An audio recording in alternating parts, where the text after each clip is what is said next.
Horizon experience. You have heard many, the funny. Now, it's time to hear the experience and the brainy. Meet Selena, Dorcas, Gifty, and Annette as they present the real in common getting.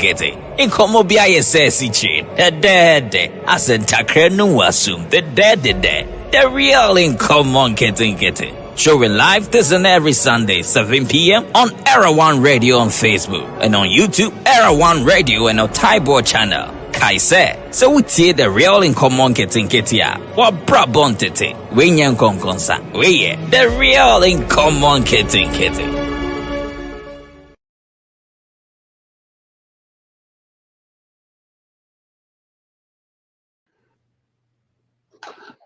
Welcome, ladies and gentlemen. Today is Thursday, April the 7th. We went AWOL for about a week on our show. Thanks for joining us today on the Era1 Hot Sports with Sam. My co-host will be joining us pretty soon, but until then, we're just going to tackle some of the topics that we actually have, going on in the world of sports, mainly with our Ghana national team, as well as the nation when it comes to sports in general. Sam, I'm here. I don't know if you can hear me. I can actually hear you. Oh, okay. I can't see you, but I can definitely hear you. Again, my co-host is on, so we do have quite a lot to talk about. Going from all the way from Ghana's qualification again to news of our coach being brought in as a temporary source. Again, they're now trying to make him kind of a permanent coach with support of the captain of the Black Stars, Andre Ayew. Again, his input to the Black Stars is extremely a lot bigger than we actually thought. In other news, before we actually get started, just like we start off the show, we start off with something, what we call sad but painfully true. I think, we all know exactly what's going on in terms of the ongoing dispute or, conflict between Russia and Ukraine. And based on that, has affected a whole lot of people, including almost every single, country in the world economically. With that happening, Chelsea was put up for sale, and I believe one of Ghana's billionaires, put up a bid to purchase Chelsea at 3.1 billion pounds. Now, news that's reaching our campus that he actually withdrew after the bill was actually, given to him, or he actually saw the invoice himself. I'm not sure if he didn't know how many zeros followed at 3. I don't know if he thought it was C's, but with that's also something that we're gonna dig extremely deeper Wait, into. sorry, could you? He backed out, or like, what did he do?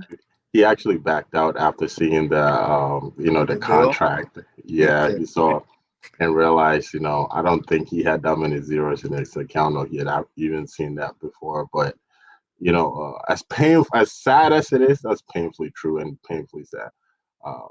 And we kind of, I'm not sure, honestly, Jeff. I don't know what his goal was to begin with. I'm not sure what his intentions, were in terms of going into, to make this purchase with that amount of money and his interest in sport. Obviously, his main goal was to buy Chelsea and bring in, Messi and Ronaldo. Sam, come on. Did you really, truly expect that he was actually going to go through with it? Well, that's why it's sad, but painful. It's one of those things, man. It's one of those things where, a lot of people just hope, assume that, things are just going to work out for the best, or he's actually going to do exactly what he needs to do. But I never thought it was going to happen, because honestly, I didn't think he even knew exactly what it is that, he was doing just for publicity stuff. Yep, exactly. But again, yeah. So yeah, that's our introduction as well. But we actually have a lot to talk about today, given that we weren't here last week. So before we actually dig deep into it, let's take a quick commercial break. Let's sell some products, and we're gonna be back. When we get back, we're gonna talk about Partey apparently picked up an injury leading to the World Cup. Um, Again, the president of Ghana met with the national team. He actually went to England for some kind of conference and went to a Crystal Palace game. We're also going to talk about that as well. Yeah, so let's sell some products, let's sell some stuff, and then we're going to come back. When we get back, we're going to dive deep into our topics. Please stay tuned. Hello, beautiful people of Ghana. This is Banahine Specialist Hospital. We are so excited to announce to our people Ghana that we are finally opened and we are accepting patients. At Banahine Specialist Hospital, our extraordinary physicians and nurses are here to provide a high quality medical service to our extraordinary patients. Our services include primary care services, maternal, neonatal, and pediatric services. We also have an in-house pharmacy. We have x-ray and laboratory services available to you. Come to us for all your healthcare needs and you will be happy you did because we believe the health is wealth. Thank you and stay blessed.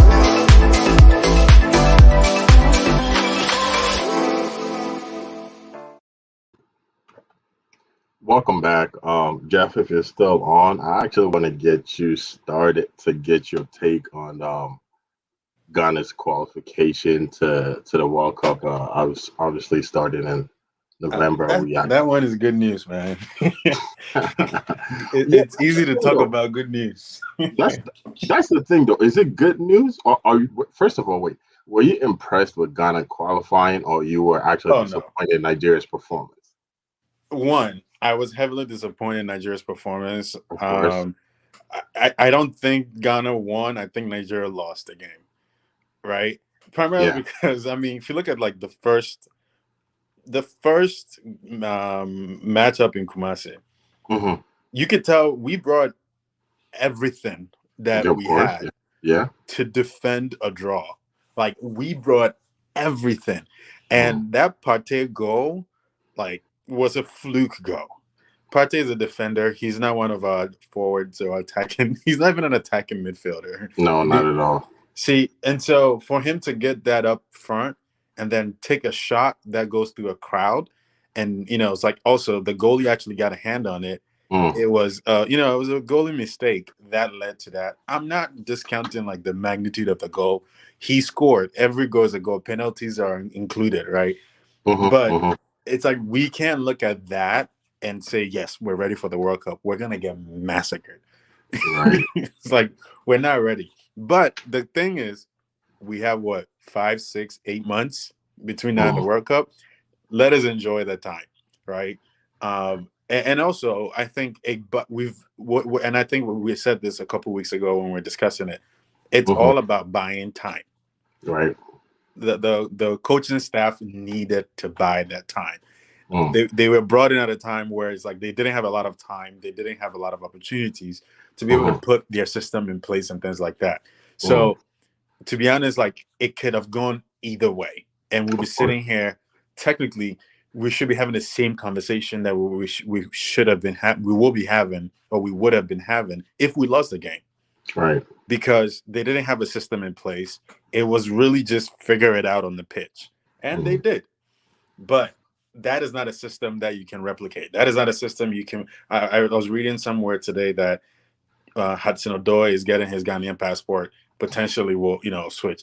That's not a system that I'm not thinking of Hudson Odoi as an individual, but you're going to bring established international players into, and then try to fit them into it, because there is no system just yet.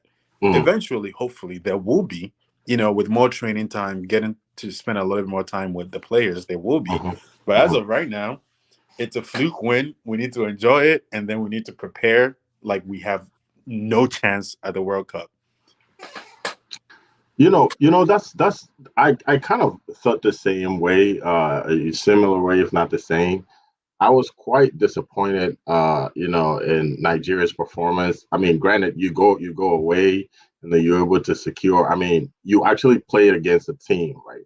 And Ghana, honestly, regardless of how we played or the kind of draw that we actually got in Kumasi or whatnot, I thought Nigeria probably would have picked up on our style of play defensively, especially Yeah. because honestly, listen, I'm not gonna, take anything away from the kind of game that our lack of in terms of like teamsmanship that we had in terms of, I mean, with our defense, Jiku and Mate playing together for like what, the third or fourth time with limited practice. I'm not going to take that away from them, but with Nigeria coming into Ghana and then learning our style of play, knowing Mm-hmm. exactly what it is that we have to do to stop just one player, and going back home with all these supporters and all these, the advantage that was on their side. And like you're saying, having a fluke goal and actually not being able to counter as much as I was expecting, the coach in Nigeria to actually put in a lot more attackers. Not necessarily. I'm not rooting. I wasn't rooting for Nigeria. Obviously, I do have my Ghana jersey on, but I wasn't rooting for Nigeria. But I was expecting Of course. Ghana to be tested. Because like you're saying, man, going into the World Cup with this mentality that, oh, we just qualify based on this fluke goal. I was actually watching ESPN FC today, and it's quite sad. This is the second time that Ghana has been put in a group. Well, we actually just raffled and got drawn into the group of death, right? Mm-hmm. Obviously, we meet Portugal again, Uruguay again, and South Korea. It's not an easy team at all. Being led by one of the great attacking mind strikers, forwards in the Premier League in Sun. But like I'm saying, it's just I was extremely disappointed in Nigeria, not taking anything away from Ghana. But there's a thing that you talked about, right? We have a defensive-minded striker, player who Mm-hmm. takes a shot through the crowd. Now, we brought in Afeni John, and everybody was excited that he was able to finally come home and play. But we did not have any we didn't have any balance of play to actually feed anyone. I honestly don't know any attacking midfielder in the game. We don't have an attacking midfielder. We don't have an attacking striker. We don't have an attacking winger. You know what I mean? We don't have anyone attacking. So at the end of the day, they just lob the ball over for Afeni John to chase it. And most of the time when he gets it, he has to weave his way through about 3 or 4 defenders. And the ball doesn't go anywhere, right? And that's why I give that kid a lot of credit. The one thing I will take away from him, and I think I take it away from the entire coaching staff, is the one thing that was happening in the first matchup that I thought would have been addressed was our final third play. Oh my God. Right. It's every single play, even and again, which is the same way that Pate ended up scoring, right? Every single player gets at least 25 yards within the goal, and it's take a shot. And I don't know if maybe, hey, we're on the outside looking in. Maybe they knew how bad this goalie was, the Nigerian goalie was. And so maybe it was like, just test him as much as possible. He's bound to make a mistake or two, and we can capitalize on a mistake. And it happened. But that is not a game plan. Every single player of ours would get into the final third, and there would not even be an intention of making a 1-2 pass or putting a through ball for somebody or setting somebody up. Nothing. Every single player of ours would get into the final third and shoot from wherever on the pitch they were. Yeah. And that told me, okay, they definitely went into this game with a very defensive mindset, and there was barely, if any, discussion around our attacking strategy. There was none. And so if I was Nigeria, it's like, okay, cool. And if they were watching game tape, right, the coaches, and that's why I'm so disappointed in Nigeria as well, because the coaches sort of identified that, okay, these guys don't have a final third play, so we just need to push from the middle to their defense. Yes, and they're going to defend like crazy, which is what we did, right? Because Jiku and Amate could not handle the Osimhen guy. No. And so if I'm the coach, immediately I'm like, double him up, right? Have somebody take the pressure off of him. And even if they still, team up or double up on Osimhen, then I have another striker open. Right. If they don't double up on him, I know only one of them cannot handle him. So double up, push up on them. And I was expecting that in the second match. To see them start the second match with a Simmons still up front and nobody helping him, I'm like, coming from the first match, everybody acknowledged that the Simmons guy could not be handled by our defenders. Not at If I all. saw that as a defender, I'm like, okay, cool. The two of us, we got this. We're gonna figure it out. Jiku and Amate can figure it out, and the rest defend whoever else makes a run. So it seemed like Nigeria went into the second game with the same plan that they went into the first game. And the thing about coaching is that I'm no expert at this, but Right. if you're coaching and it's like you have opportunity of two legs, after the first leg, you have all the data and all the information you need. And especially to go away and draw away, you're coming. And I think maybe that might have been it. They came back home where it's like, oh, we have it in the bag. We went and we secured, we secured a draw. So right now it's like it's clean slate, but we're bringing it home, and then we know their strategy. To me, I was like, Ghana going into the second leg, I was like, we're done. We're done. Yeah. There's no way. Yeah. And then to see them put out that squad and then the same formation, I was like, okay, maybe we have a chance. And 20 minutes into it is when Pate scored or something like that. I was like, they gave it away. They gave it away. But then this is the thing, right? Every coach at the World Cup is going to watch your qualifiers. Is going to watch your friendlies. Man. Of course. And they're going to come with 15 snipers trying to kill the one, threat you have. So we're not going to get that opportunity again. I would be surprised if we make it out of the group stage. But then again, and this is the beauty of the World Cup, the unthinkable always happens every 4 years. It's like the teams that you don't think will make. I mean, Italy is not going to the World Cup, so at some point we should be ranked higher than Italy, right? But you just can never count on it. So there is a huge amount of luck, but we can't go into it just banking on that luck alone. Yeah, it's sometimes I find it kind of quite sad or maybe very disappointed in our people. I have someone make a comment on our live YouTube page, saying that we have a lot of time to actually kind of build chemistry and camaraderie to do some damage in the World Cup, and it kind of brings me back to what you said. Coaches are going to be looking at this. Matter of fact, you know what? Screw this World Cup qualification between you and Nigeria and stuff.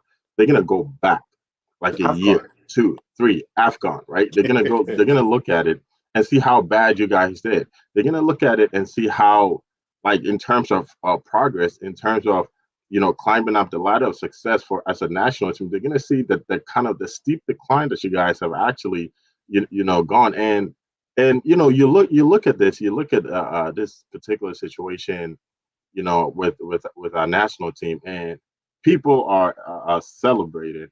And like 2 weeks ago, last week when this happened, I talked to one of my colleagues, and he said, you know what, it's fine. We have a lot of time, just like someone just said. We have a lot of time. These people are gonna go abroad and they're gonna play and they're gonna come back with a lot of experience. And my argument that I say is, we tend to compare these situations to some of the foreigners, certain countries, like someone said 2 weeks ago when I was presenting, and the person said, the Europeans do the same thing. They go out there and then, they call random players from teams. But this is what I always look at, right? These people playing in these European teams, calling players from random teams or whatever people like to call. Obviously, not all the players play on the same team. You look at these successful countries, right? Let me use this word: successful countries when in terms of football or the World Cup, excuse me. And most of the time, the players that they call, you probably have like 3 or 4 players playing on the same team at a very top level. Right, you look at England, and they have so many players playing at the very. You take a look at between Manchester City and Manchester United. England could probably get about 6 players from there. Matter of fact, more they than could that. double up positions from 4 teams. It's got to a certain point. The right back position in the on the England national team they've got like 7 players that can play, and guess what? They all play. It was only Trippier who was actually playing outside of England, and now he's back. They got all these players out there playing in England, right? So if you come back home, if you come back to the national team, and you have these coaches calling these supposedly random players from a random team. They're all playing within themselves. They're all playing amongst themselves. So it gives them time to learn a lot more about each other. It gives them time to really learn about, the strengths, the weaknesses, how to build all these chemistry. But when we come back home, right, we're actually excited. We qualified for the World Cup. Okay, fine. On a stupid, and I say this again, on a stupid away goal rule that should have been rolled out like years ago, right? But finally, apparently, after this World Cup qualification, the away goal is going to be, terminated. Which means after this World Cup, Ghana might not qualify again. How cool is that? And that's as simple as that, right? So let's assume that the World Cup, again, I forgot to mention, I tipped my hat off to, Walcott, the goalie for Ghana. I actually had no hope in him. I think he's very small in terms of size, but he actually saved Ghana in terms of, when it came to that game. But again, let me not divert from what I'm saying. We have this stupid away goal rule that saved us, and we are so excited, and we don't look at the path as to which we played, right? And I don't know how we can learn from that, because honestly, I don't know, Jeff, if you remember, it's like we didn't even have enough money to pay the outsourced doctor that physician. He didn't have a contract. Right, so he didn't have a contract, and right now, I remember when Ronaldo got injured in the beginning of the season or mid-season this year. He went back home, and the Portuguese national team doctor actually had to see him. Right, Partey is injured, and Partey is in England. Now we have, like it says, 7-8 months to actually just train together or to build this, team, this strong of a team where the group of death, anytime they face us, they're actually going to have to back off and just be afraid because Ghana is going to do some damage. Right now, we have this team. Do you think, as a person looking at it from the outside or just seeing the bigger picture from the outside or whatever the case may be, do you think we do have enough resources and we've built kind of a strong foundation for us to succeed, not just in terms of play, not in terms of play. I think you mentioned something with Hudson-Odoi coming, which I personally do not agree with it. Now, Mohamed Salisu finally said he's going to play. Lamptey is actually now 80% saying he's going to play. And this is something that we talked about in our first session.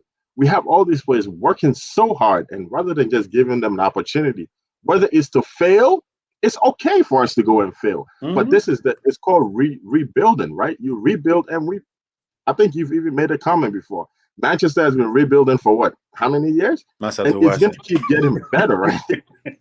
It's going to keep getting better. It's going to keep getting better as time goes on.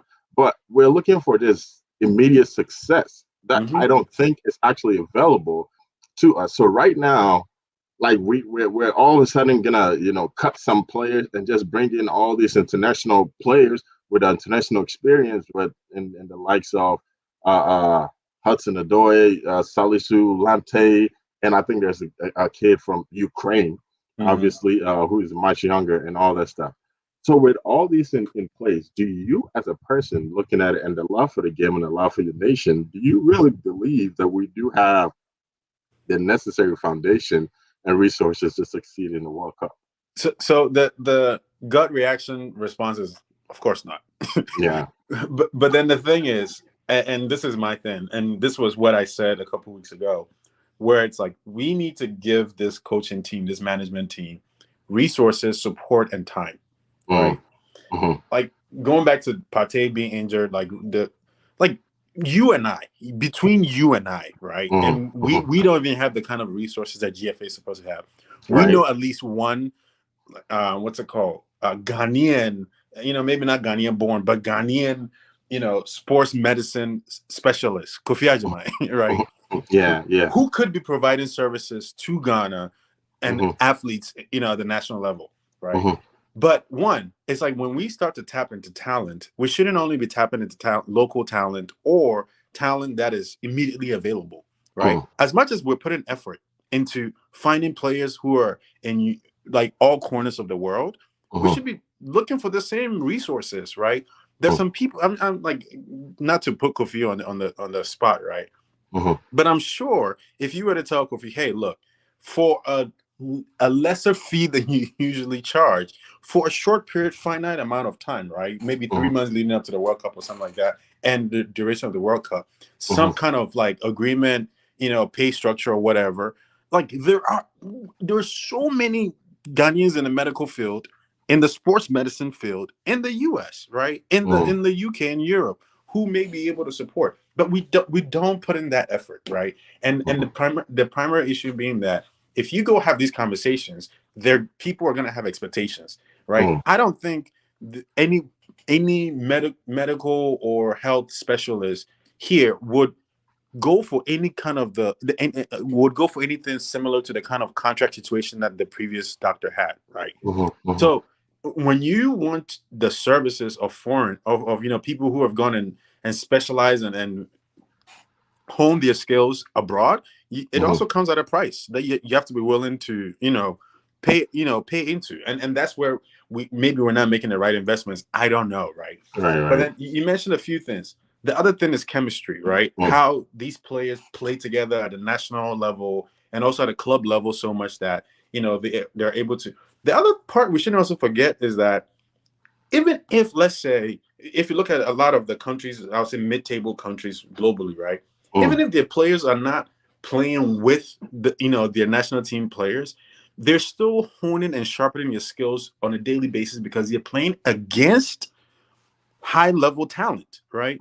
If you're lacing up every day as a defender in the Premier League, and any given week you could be defending against Harry Kane or Ronaldo or Jack Grealish or Lukaku, at some point you know how to handle players of their stature.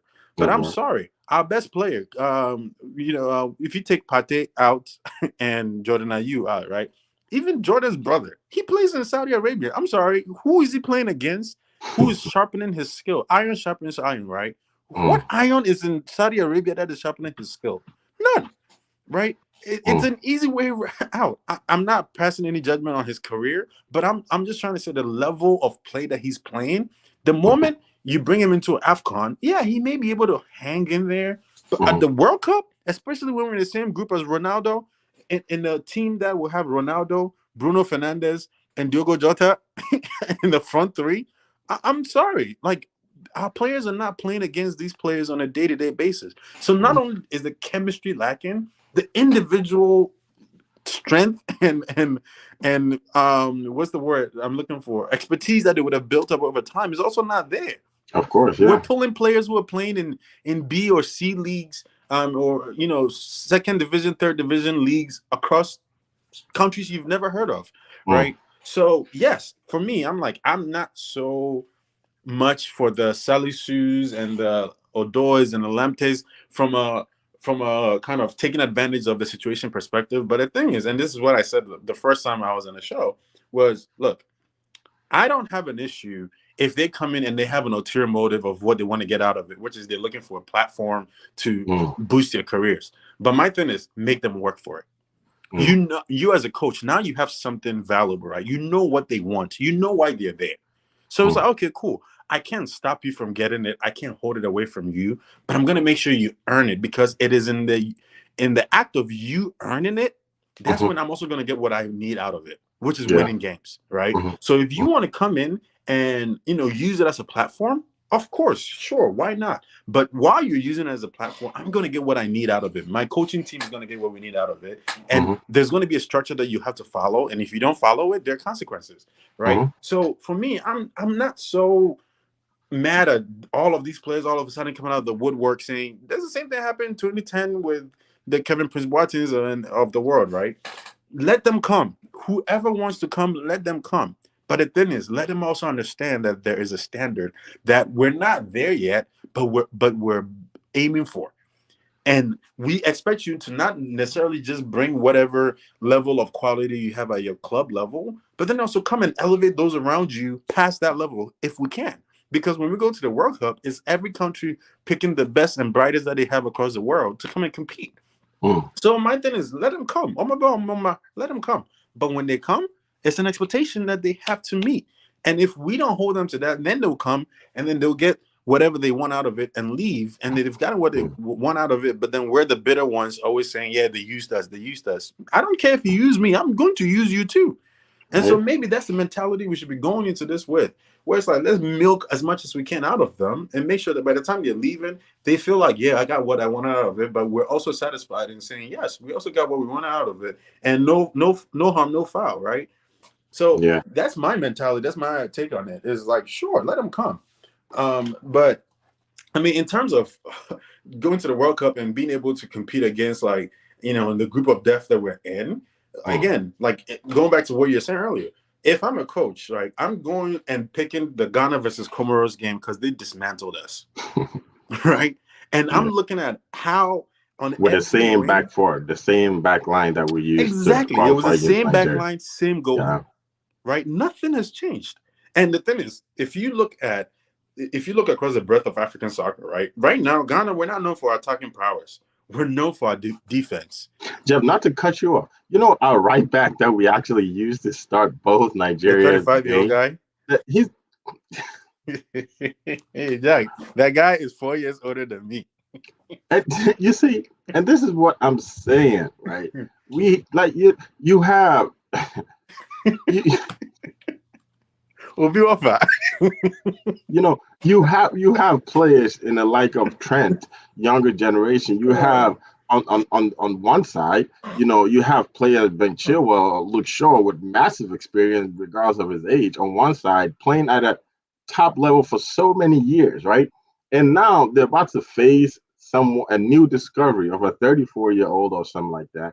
And this is the kind of players, right? This is the kind of team that we've built around. And I'm not disputing the fact that he plays professional. Again, like you said, right? You can be playing professionally in Howard County, but playing professionally in the MLS is a lot completely different things. Both getting money, both being recognized as professional athletes, but the level of experience and, you know, exposure that you're getting is a lot different. Right? But, you know, back to what you said before, you know, we have this thing where we feel, or most of the time we argue that the players just come and just use us. The players just come and then they just use that stage as a way of trying to build themselves, right?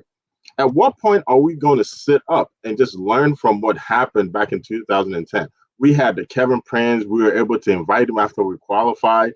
We found, granted, he didn't play any of the qualifications, right? He played in the friendlies after we qualified.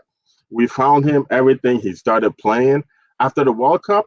At some point, him and the U brothers, they quote unquote resigned from the national team until we qualified again to the World Cup. I don't mean to cut you off, right? But I feel like there's one thing about that whole situation that a lot of people, a lot of times, don't talk about, right?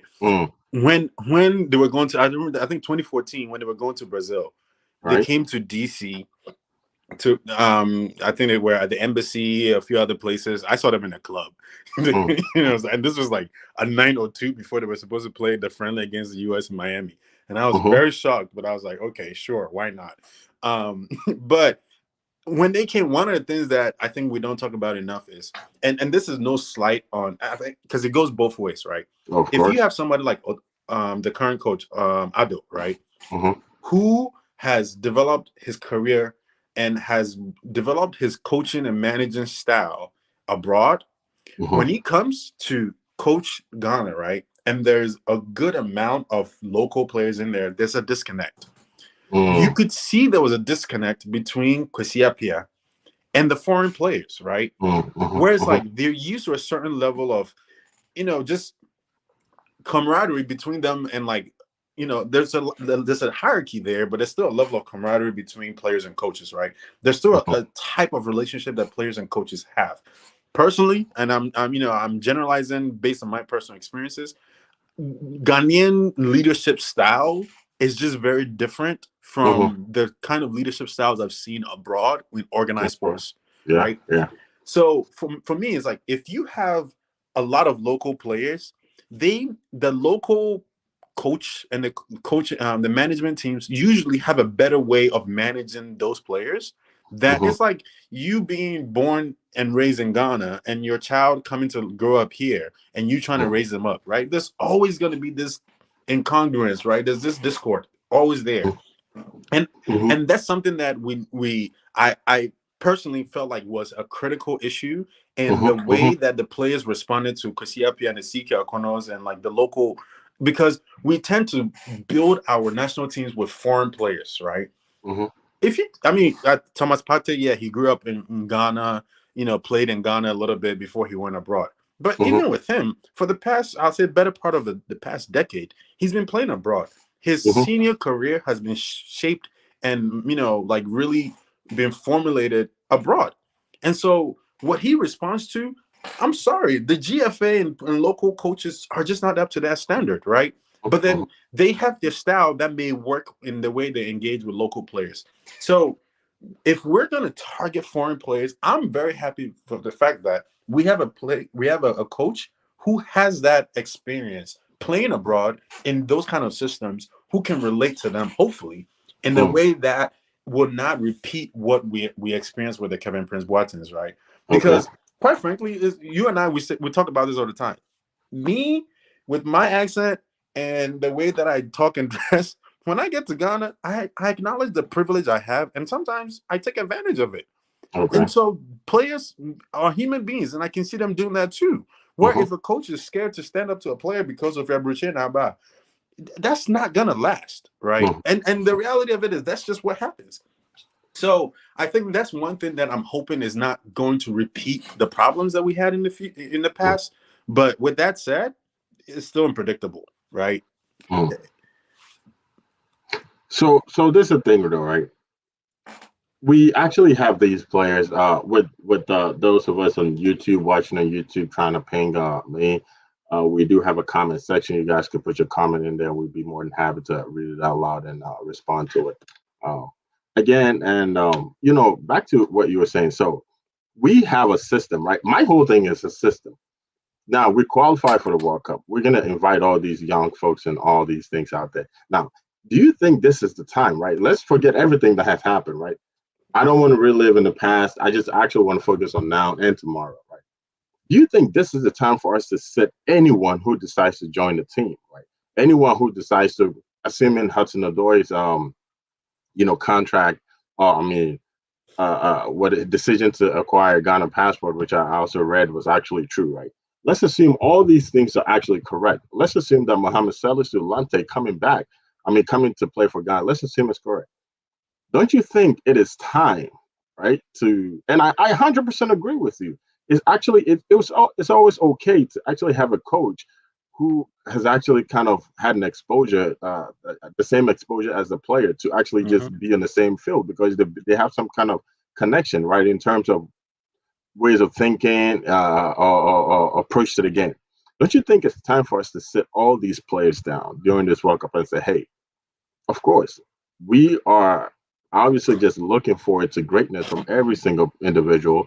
We're looking forward to team effort. But again, we are in a rebuilding stage because this is the thing, right? I always look at this. They always find a way to blame like lack of playing, effort on the field on the coach. And Ghana did something I actually had written down. We have a huge coach turnover, right? Mhm. So Oh now, yeah. assuming we have, right, again, let me throw this out there. Well, two of his contract just ended.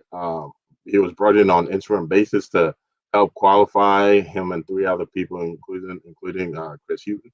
So the contract ended. They're now trying to negotiate to see if they can bring him on board. Because obviously, right after the World Cup qualification, after a few days, he went back to Dortmund, to help with his assistant coach. Now, assuming contracts break down and another coach comes in, now players are most likely to to join because it's a World Cup. Everybody wants to play on the biggest stage of football, on the Of biggest course. stage of world sport. Now, with the high turnover in coaching that Ghana actually had, going back decades or going back years and years ago, we've actually changed coaches more than we've actually changed our national, color, designs and stuff. Do you Shout out to think? Puma. I think this is the best jersey we've actually had in This Ghana. is the only jersey I own. It's I the think we only should bring jersey it I back. own. To be honest with you, I think we should. I'm not buying But any other jersey. it's funny, right? Don't you think, or don't you look at it and say, hey, based on all these past experiences and all these events that has actually happened in the past, this is the time for either we put our hope in this particular or whoever that we choose to bring up front. This is the time that we actually have to put our hope in him and just say that, hey, you know what, you got it. You're rebuilding. You're now growing. Whatever mistake you make, whatever mistake that comes out of it, we're okay with it. But just try to correct it, and just give the new players coming in the opportunity to make the mistakes and also grow. Don't you think is right then to actually kind of give everyone the hope that they just come in to perform at a highest level, and then if it doesn't go out that way, they have a change of coach, and then again that chemistry or that relationship that they build actually just collapse because they have a whole different system that actually keeps failing. I Yeah. think the prime example is like I think one coach, Ancelotti or something. If I'm mistaken, I'm sorry, made a joke. It tended to be a joke, but I actually thought he was being serious when asked about a possibility of taking a United position. I mean, United coaching position, and he made a joke that what there are. It's like what something about United not being a serious club, like a Oh try and yeah, error. Right? it was Van Gaal, like our There previous you go. coach, where Right, he was right. advising the new coach. Like he's like, yeah, if it was a football team, if it was a football club, I'll tell you to take it. But they're not a football club; they're a business club or commercial club or something like that. You know what I mean? Because Yep. so many coaches come in, right? And they have so many different styles. So by the time they actually start getting ready to adapt to this particular coach, a whole new coach comes in. They have to adapt. And guess what? These coaches come in with their own style of play, their own style of players, their own. We saw what Avram Grant came in there and did. We saw what Kwesi did. We saw what CK did. CK came in and tried to put in more local players. We saw what all these players are doing. So don't you think, it's very easy to let the players know that and let the whole nation of Ghana understand that, listen, we are obviously going to the World Cup not to just sit down and just watch us get demolished, but we have to understand that we're not at the level where we should be expecting like greatness from everybody. If it does happen, it's a miracle. But if it doesn't, this is a rebuilding stage. And don't you think that's something we should preach to everybody, including the coach, if a two-other decides to stay on, which I hope he will, and the coaches and the players too. See, the thing is, I don't think it's the coaches and the players who need that speech. Mm-hmm. It is the average Ghanaian who needs that speech. One, True. and then two, it's GFA who needs that speech. And the reason why I'm saying they need that speech is because they are the individuals who have the expectations. Mm. To be honest, I don't think any coach comes in with the expectation of, okay, here's my 6-month plan, because I know after 6 months I'm getting fired. Mm. Coaches sign contracts, and they sign 3-4 year contracts. Right. Nobody's signing 6 months contracts and whatnot. They're signing long-term contracts, right? And the goal usually, hopefully, is I'm signing a 3-year contract and I'm putting plans and a strategy in place to make good on my on my contractual obligations for the next 3 years or for the term of the contract. Right. So they're coming in with that mentality. If you call Hudson-Odoi to play for Ghana today, I think he very much understands that Ghana is in a rebuilding phase. Even if he's told that or not outright, he should. If he's smart enough, he's mature enough, being, he's been around the game and not long enough to know that. He should understand that, okay, yes, this team is in rebuild phase. If Hudson-Odoi right now gets traded from Chelsea to go to Everton, he would pull up before he signs a contract, will understand that this team is in a rebuild phase, right? So I don't think the players need to know that so much as the average, whoever has the decision-making rights and the expectations are usually the people, because coaches don't fire themselves. They get fired by GFA and the National Ministry of Youth and Sports and whoever and blah, blah, and all the agencies in Ghana and all of that. I think that's where we need to stop managing expectations. And managing expectations where it's like, it's not necessarily just, hey, we're just going to suck for the next few years. And then, because I think if you look at AFCON, right, that was a lot of the sentiment where people are like, we understand that we've not been great, but it's about time we turn things around. I'm like, well, you can almost hear a little hint of, we understand you were in a rebuilding phase, but gee, by now we should be winning games type of thing. Yeah. And that's not how it works. We're one, because even during the rebuilding phase, we're still expecting them to win.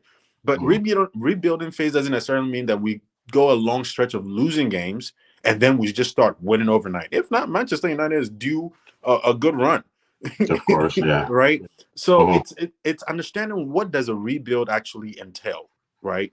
A Mm-hmm. rebuilding phase means, yes, we're gonna go on a run, but then it's like as we're still tweaking and modifying things, sometimes we'll come crashing back down. Mm-hmm. They should be allowed to fail. When those little crashes happen, Mm-hmm. that's when it's most important to go back to the conversation of, hey, remember, we're in the rebuilding phase, right? If Mm-hmm. that mentality was there, Milo Rajovic or whatever his name is shouldn't have been fired. Right. Tiki O'Connor Right. shouldn't have been fired. Yeah. Whoever came before him shouldn't have been fired. No one should have been fired in the past 5 years, because the understanding would have been like, okay, in the rebuild phase, you may have a few successes, but usually don't look too much into the successes, or don't read too much into it, because we're still tweaking and we're still fine-tuning things. And so we may find out that, okay, everything here is working, but everything on this other side is not working well. And so now we're going to go on a few losing streaks as we try to figure that out. And then once we figure that out, we may be back on the path, but we realize that, okay, overall things are going better, but here, so you will have like the ebbs and the flows. You have times where things are going really well, and then it will seem like all of a sudden it just comes crashing, and then you have to pick yourselves back up again. And Mm-hmm. it is in those small cycles that you need to zoom out and see, okay, as those small cycles are happening, is it trending generally upwards, or is this stable, seeing where, or is this still crashing, right, where we still need to do something to turn around? And even if it is, when you zoom out and it's still crashing, the conversation should not necessarily be, okay, let's take him out, let's bring somebody in. It's okay, where are things still going wrong, and what capacity do we have to change things? If we feel like we don't, if the coach is giving you the indication like, hey, I understand what is going wrong, but I'm telling you, I don't have the means or the capacity, or I don't have the know-how to turn it around, that's when conversations should be had around, okay, can we, and even with that, it's what support do you need? Right? There's so many things that should happen before you're fired. But for us, it's the first resort. It's, oh, we went to AFCON. AFCON, we played, what, 3 games at AFCON? Yeah. All 3 games didn't go well. Milo, who came in just 6 weeks ago, fired. And to me, I'm like, it says less about Milo to me, and it says more about the upper management. Because it's like, well, what did Milo need? Because this is the thing: if you fire Milo and you don't listen to what Milo needs, right, and you don't put that thing in place, the next person who comes is going to meet a situation that doesn't have that same thing in place.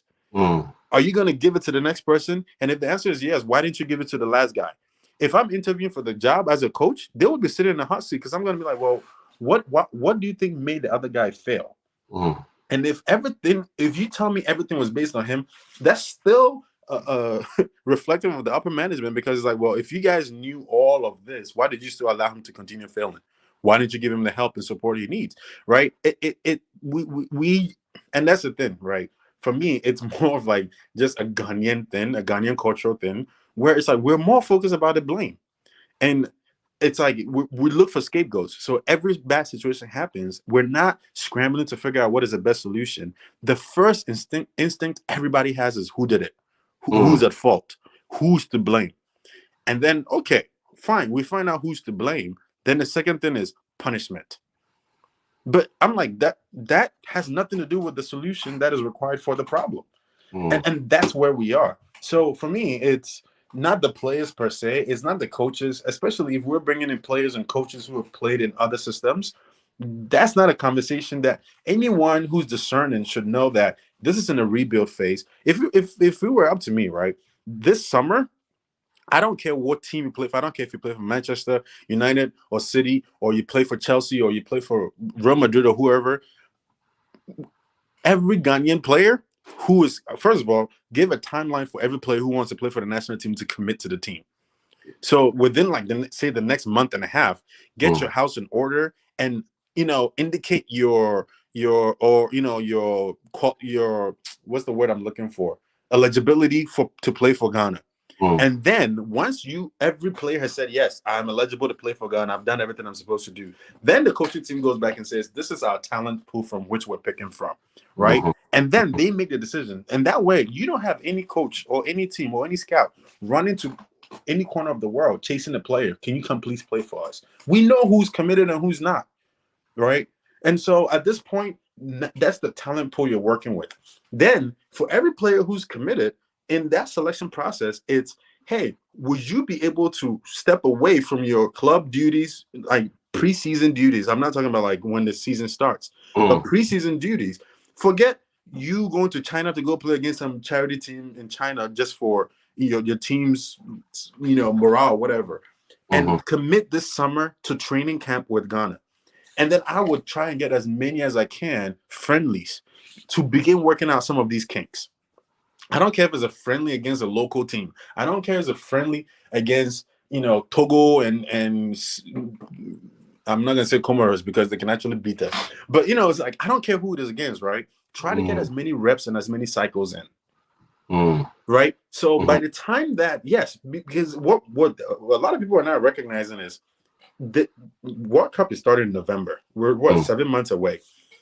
The new season, the new club season is still starting in August. Yeah. I think that was another discussion that coaches and owners were also. So August, September, October, leading up to the World Cup, players are going to be playing for their club teams, and then they're going to step away in November to come and play for the World Cup. So if you don't get any system or any training or any like ideologies in between now and the beginning of the next club season, you're out of luck.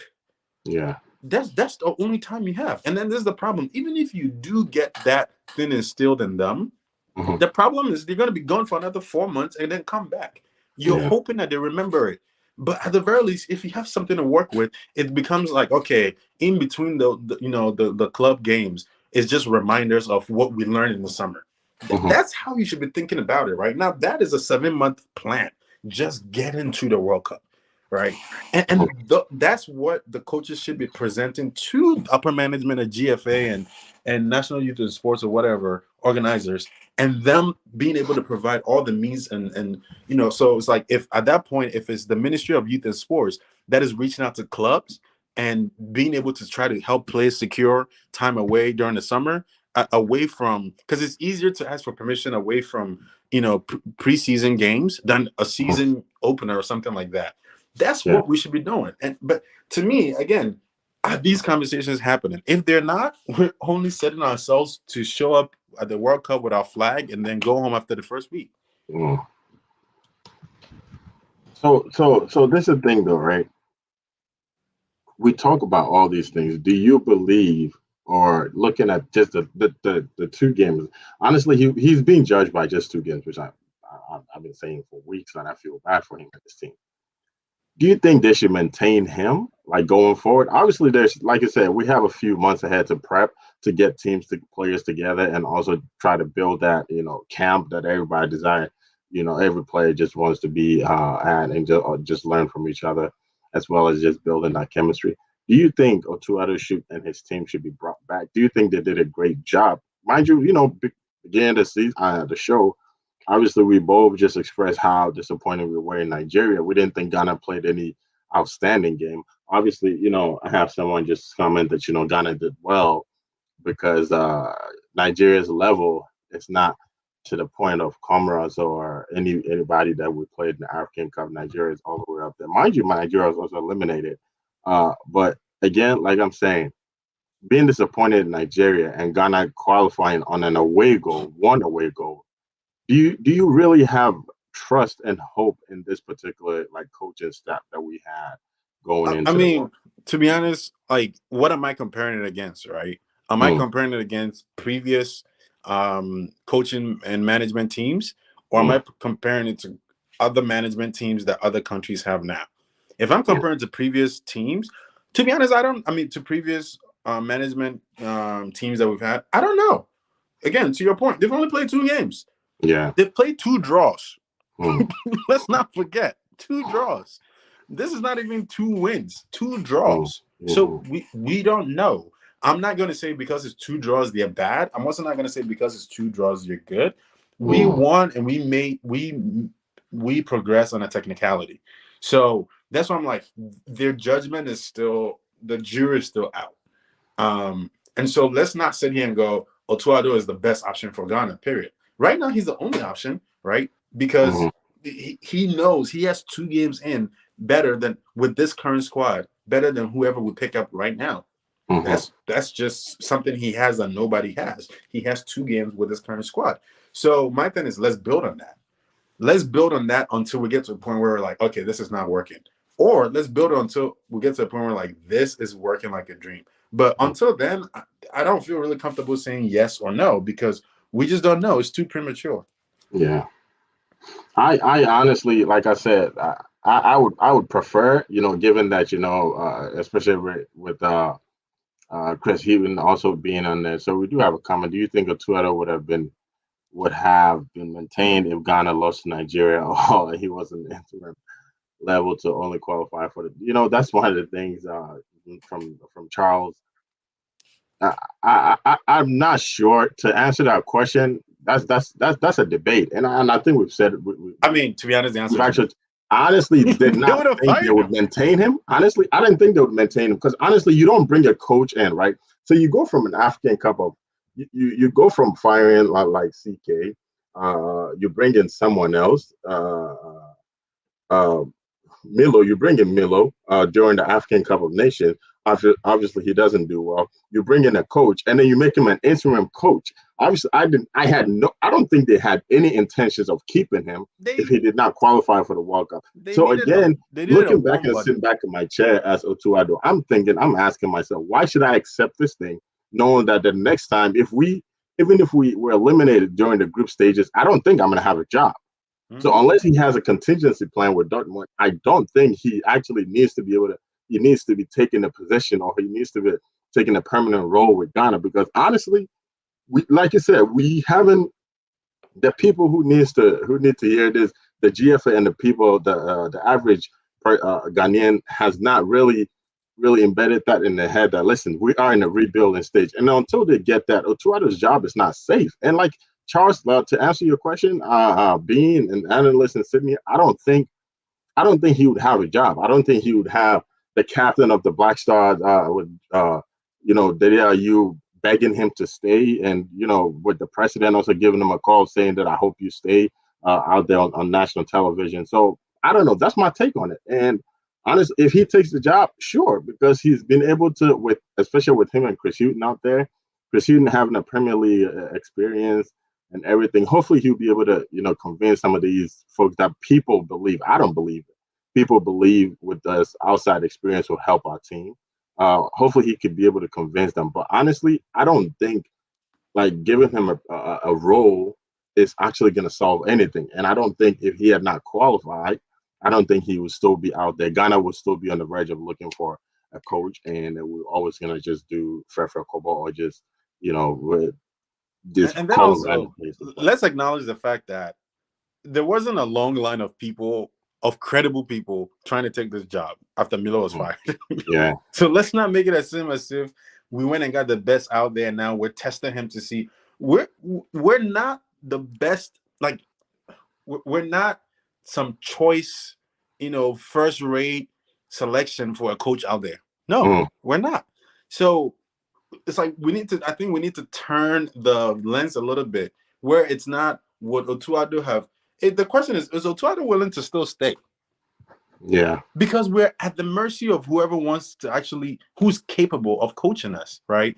We got Chris Hughton or Halton or whatever his name is. Yes, is a credible coach, but he hasn't coached in the Premier League in a long time, and he's never coached a mid-table team. No, not at all. Right? And he was the best option. I remember it was like a fight between either him and Otuado, right? Yeah. So we're not out here with like the best choices, and we're trying to pick the best of the litter. We don't have those options. And so my question is not would we have retained Otuado if if he hadn't qualified. The bigger question is, would we have gotten anybody at his level or better if we didn't qualify? Because imagine what happened at AFCON. And the best option we could get was Chris Hughton, and he's not coached in almost a decade, right? And then we go to world qualifiers against Nigeria, and then we get whooped again, and then we're a team that's now not going to the World Cup. There is not a coach in this world who will be lining up to take this job, and any coach who will be lining up to take this job would be very questionable. So And then that's why I'm like, we tend to put a lot of emphasis, right, on the coach and the players and what they need to do and what they're not doing. And it's almost like with this mentality of everything happens on the pitch. And I'm like, there's so much that happens off the pitch that comes before the whistle is blown. And when we look at those things, Ghana is not doing any of the things that we're supposed to be doing. Right. And then we just sit and wait for the game to start, and then we expect miracles. Yeah. No. So for me, I'm like, that if that's the case, we should continue expecting the same disappointment that we've been expecting our whole lives.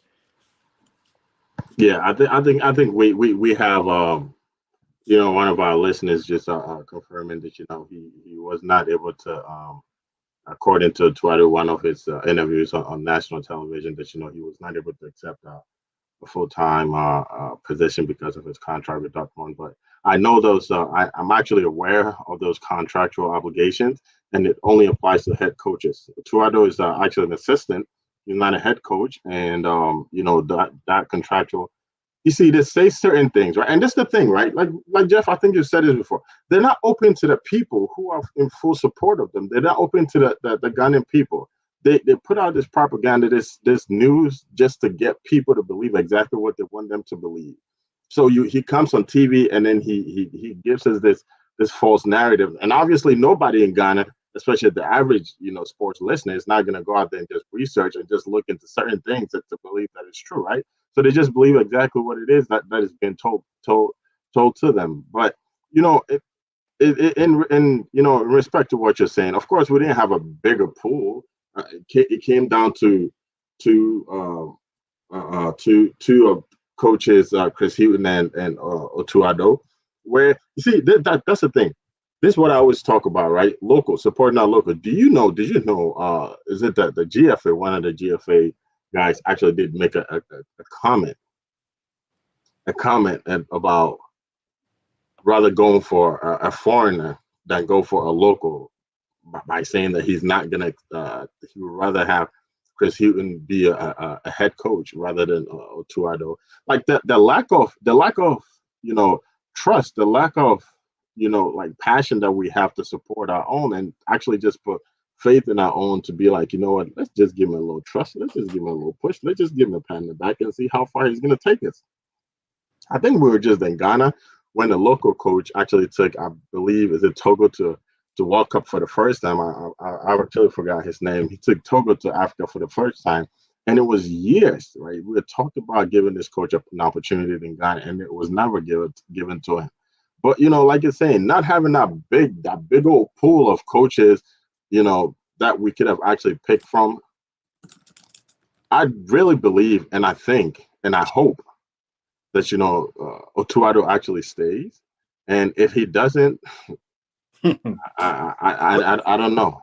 I think that's what I'm saying for me. Was if he stays or he doesn't, I want him to stay because again, he has 2 games under his belt. So at the very least, that counts for something. He understands like a little bit more of like this specific squad, than the next person out there. You could pick Marino. You could pick any coach out there today. This guy has a little bit better understanding of this squad than they do. So for me, I'm not so like if he comes back, great. If he doesn't come back, my thing is the next coach is not really working from a huge disadvantage. Because Milo being fired is not too long ago. It's only 2 games ago, right? It's like a lot of teams. Manchester United is in the middle of this right now, where our coach got fired 6 months ago, and we've got an interim coach for knowing that come the end of this season he's not going to be there. So whoever comes in is going to be started from scratch, right? Yeah. It happens all the time.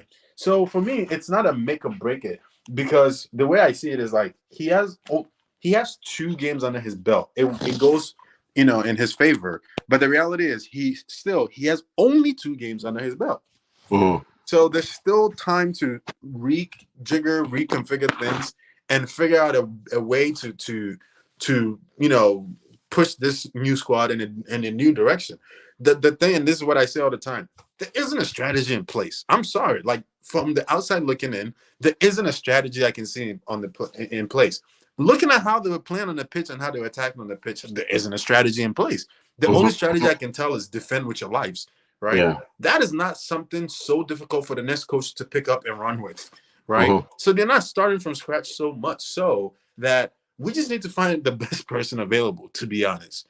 I don't care if he's white. I get the whole nationalism around if it was a Ghanaian or someone who's of Ghanaian descent and all of that. For me, I'm more of like a capitalist. Who's the best man for the job? Yeah. Who we can pay and get them in there tomorrow.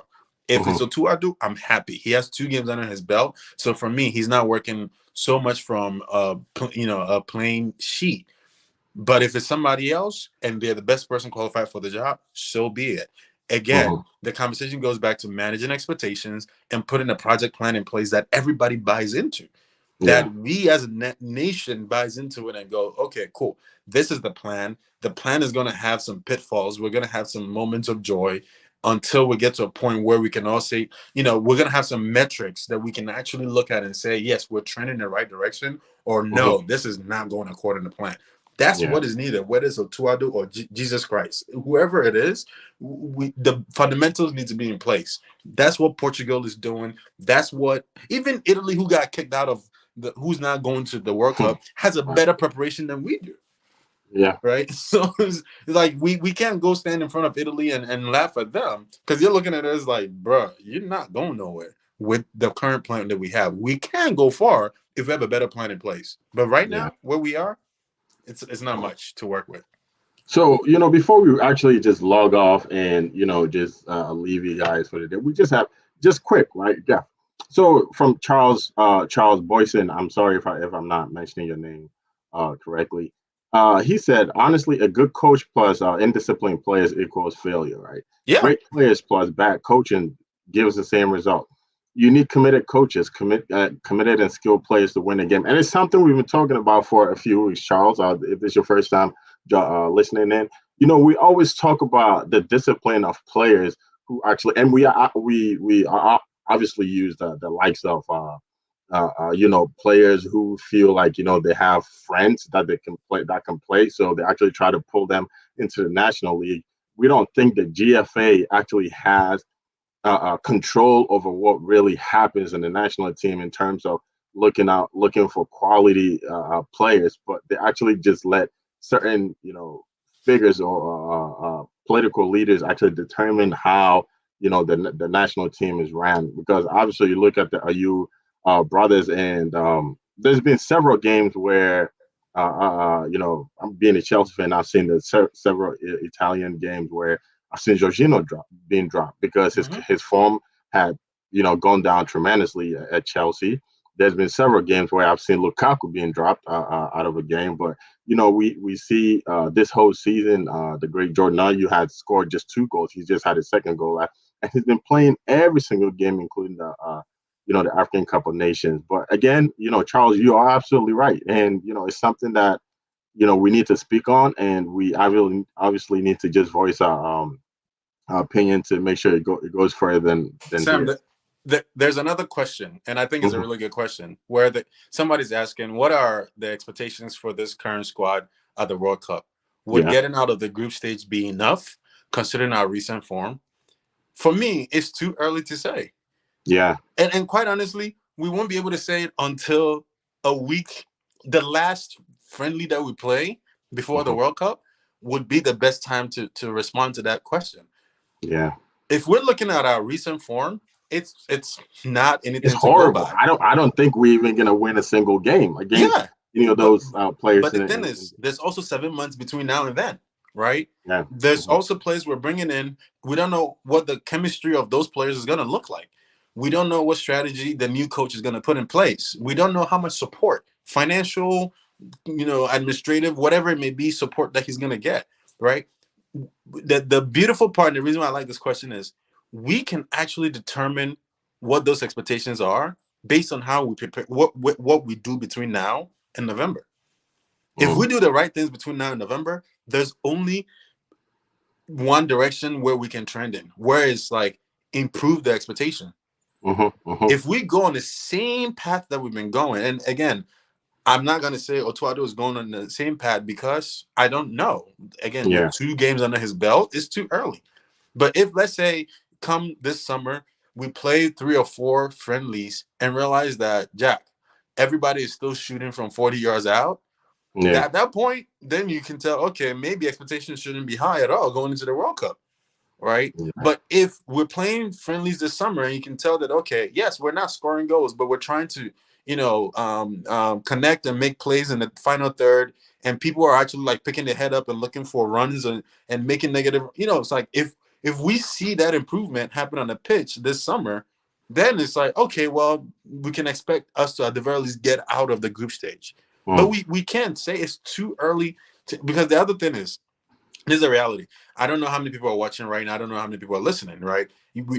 But what we are sharing on this in this conversation is really not that different from what you're gonna turn on GTV, TV3 News, or any other sports Of channel and be course. hearing, Yeah. right? It's just the reality. We're just describing the reality.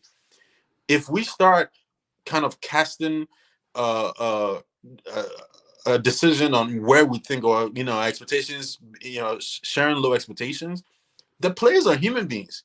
If I'm Mm-hmm. going to go play such a huge game and my whole country, like look at Harry Maguire getting booed this past week, right? Look at Yeah. how big of a national news item has become. Why? Because this guy's representing us at the national level.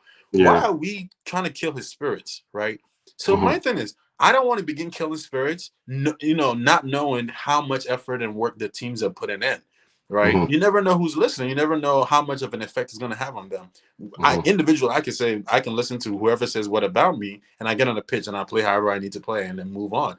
Some players take it to heart, right? Mm-hmm. So Mm-hmm. my thing is, those things will be warranted if we see evidence of them just not preparing the right way, not being committed, not following through with the training and the planning that you're doing. Then at that point, when I'm saying, oh, I have low expectations, it's with evidence. It's with the fact that, look, based on what we're seeing, you're not going too far, and that's just the Yeah. reality. And somebody just needs to tell you.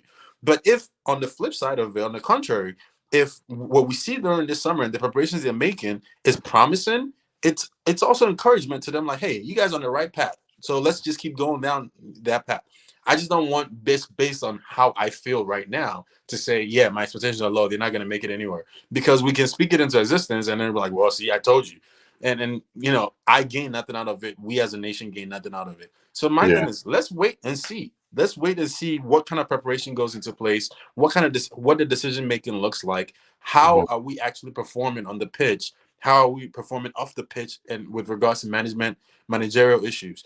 If across the board we're checking the right boxes and we're making the progress, then as we get closer and closer to the World Cup, we can say, yeah, I feel this way or I feel that way. Mm. But see, again, too, I 100% agree with you. I think it's extremely early to actually talk about expectations. It's hard, but I always look at the roadblocks that we have ahead of us. Obviously, we do have almost every single league in the world going on right now. We also have the summer, which players are going to have a lot of time. Soccer, football, I'm sorry, is the only sport in the world that has a very short, space, time in terms of just resting in between Mm-hmm. seasons and stuff. Mind you, the World Cup is in November. We're also going to start our Premier League, where we're pulling most of our players from, and also most of the leagues around the world in August, right? Mm-hmm. So you're going to have August with players not coming home, building that chemistry that we actually want. That when you look at other World Cups, we have seasons actually ends around like April, May, and then they have the whole time to actually just work together.